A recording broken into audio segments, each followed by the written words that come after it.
왜 오늘 성경 본문을 사도행전 1장 15절로 가서 다시 봤는가? 지금 읽은 본문은 베드로 사도의 사도행전에서 설명되어지는 베드로 사도의 첫 번째 설교입니다. 오늘 우리가 살펴볼 차례가 된 3장 11절 26절은 세 번째 설교이고요. 그리고 두 번째 설교는 2장 14절 이하의 말씀이지요. 오순절 성령의 역사 이후의 설교로는 첫 번째이고요. 사도행전의 설명 소개되는 말씀 속에서는 두 번째 설교가 되는, 이렇게 이제 세 번의 설교를 지금 이렇게 보게 되는데, 제가 세 번째 설교를 하기 전에 첫 번째 설교를 한번 돌아가 보고 그 다음에 내일 두 번째, 세 번째 설교를 함께 또 살펴보려고 하는 그런 생각을 합니다. 오늘 본문을 읽은 말씀입니다. 1장 15절에서 22절. 이 말씀을 보면 베드로 사도가 왜 이 같은 설교를 했을까라고 하는 생각입니다. 베드로가 왜 이 같은 설교를 했을까? 지금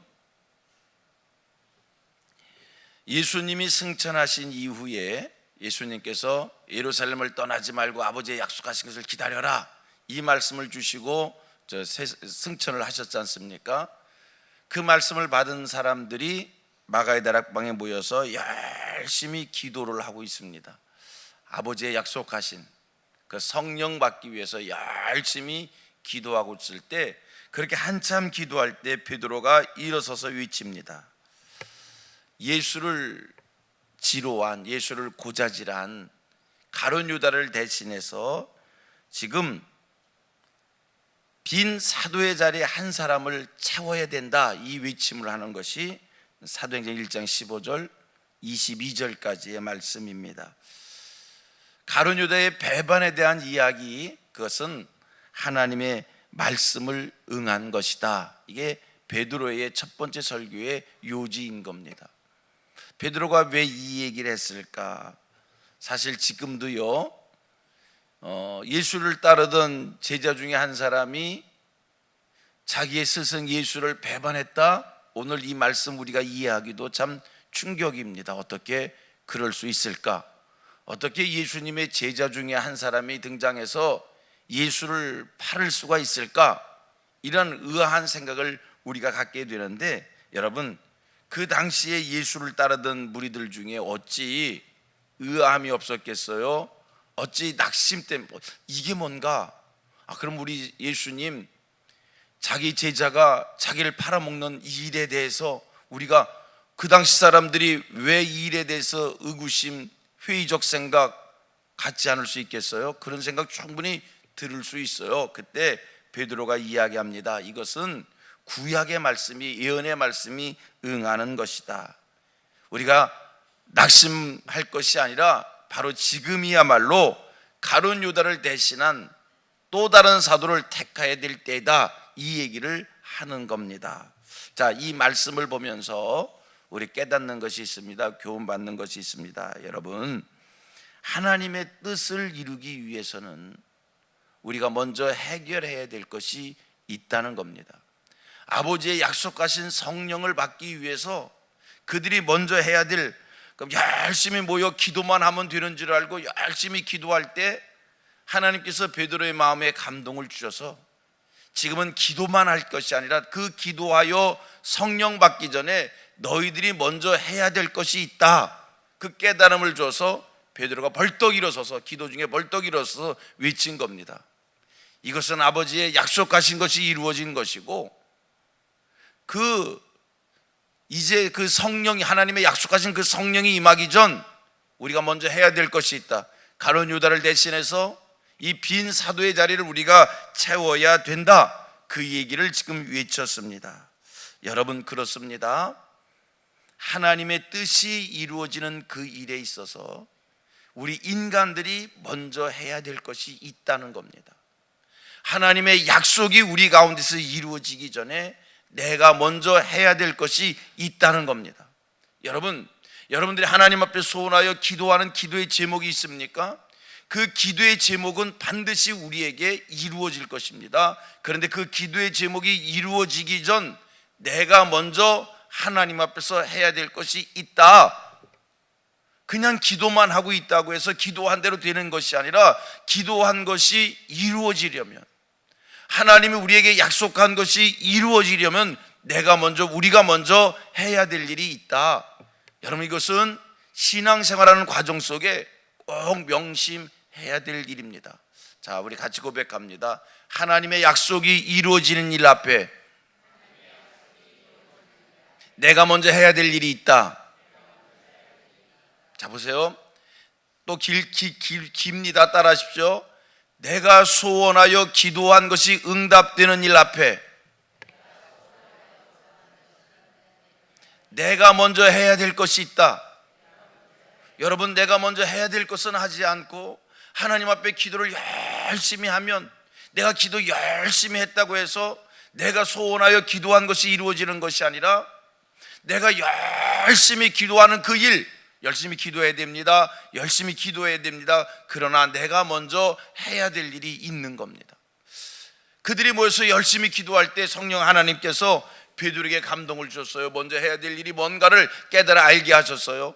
그렇습니다. 오늘 여러분들도 기도의 제목을 가지고 하나님 앞에 간구하고 열심히 소원하고 하나님 앞에 아뢰일 때 성령 하나님이 여러분에게 먼저 감동 주셔서 여러분을 알고 먼저 해야 될 일을 하게 하시는 줄 믿습니다.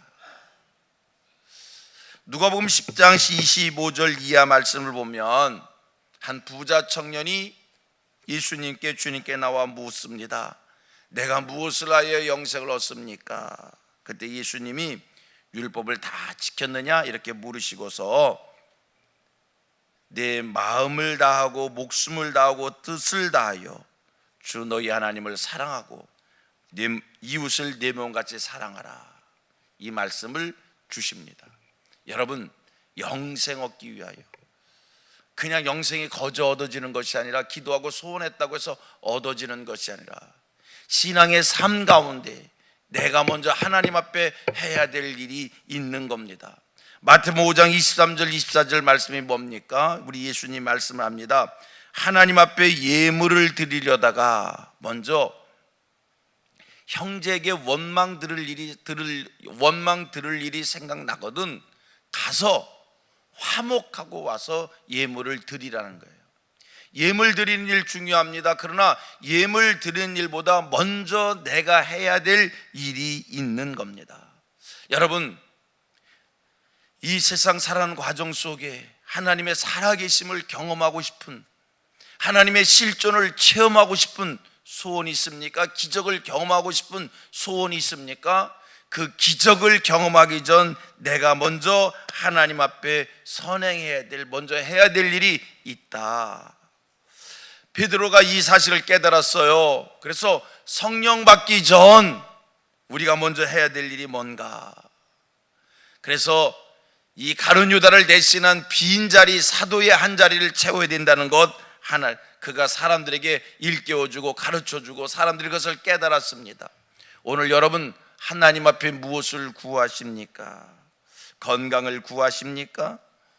그러면 건강을 구하기 전 먼저 내가 하나님 앞에 해야 될 일이 있어요. 깨달아야 될 것이 있어요. 내가 무엇 때문에 이 건강을 원하는 건가? 하나님이 내게 건강을 주시면 내가 이 건강 가지고 무엇을 할 것인가 깨닫고 결단을 하시기를 바랍니다. 오늘 하나님 앞에 물질을 구하십니까? 여러분, 무조건 하나님 앞에 물질을 구하시기 전에 먼저 깨닫고 아셔야 될 것이 있습니다. 하나님 앞에 고백해야 될 것이 있습니다. 결단해야 될 것이 있습니다. 하나님, 내게 물질을 주시면 내가 이 물질을 가지고 어떻게 쓰겠습니다. 여러분, 이 세상 살아가면서 어떤 소원을 가지고 있습니까? 그것 하기 전 내가 먼저 하나님 앞에 결단하고 실천해야 될 것이 무엇인가? 이게 신앙생활의 우선순위인 줄 믿습니다. 오늘도 성령 하나님께서 우리에게 감동을 주셔서 내가 먼저 하나님 앞에 해야 될 일이 생각나게 하시고 내가 먼저 하나님 앞에 해야 될 그 일에 대하여 결단할 수 있는 우리들 되기를 원합니다. 맹목적 신앙이라는 표현들을 가끔 씁니다. 그냥 무조건 믿기만 하면 되는 줄 알고, 무조건 믿기만 하면 되겠지요, 무조건 믿기만 하면 되겠지. 아닙니다. 무조건 믿는데 무엇을 믿는지, 왜 믿는지 하나님 앞에 먼저 깨달음이 있으시기를 바랍니다. 결단이 있으시기를 바랍니다. 소원하기는 베드로 사도에게 지혜를 주셔서 우선순위를 알게 하신 그 성령 하나님이 오늘 성민의 모든 권속들에게 지혜 주셔서 우리도 먼저 할 일을 깨달아 할 수 있는, 그리고 결단할 수 있는 우리 모두 되기를 주님의 이름으로 소원하고 축복합니다.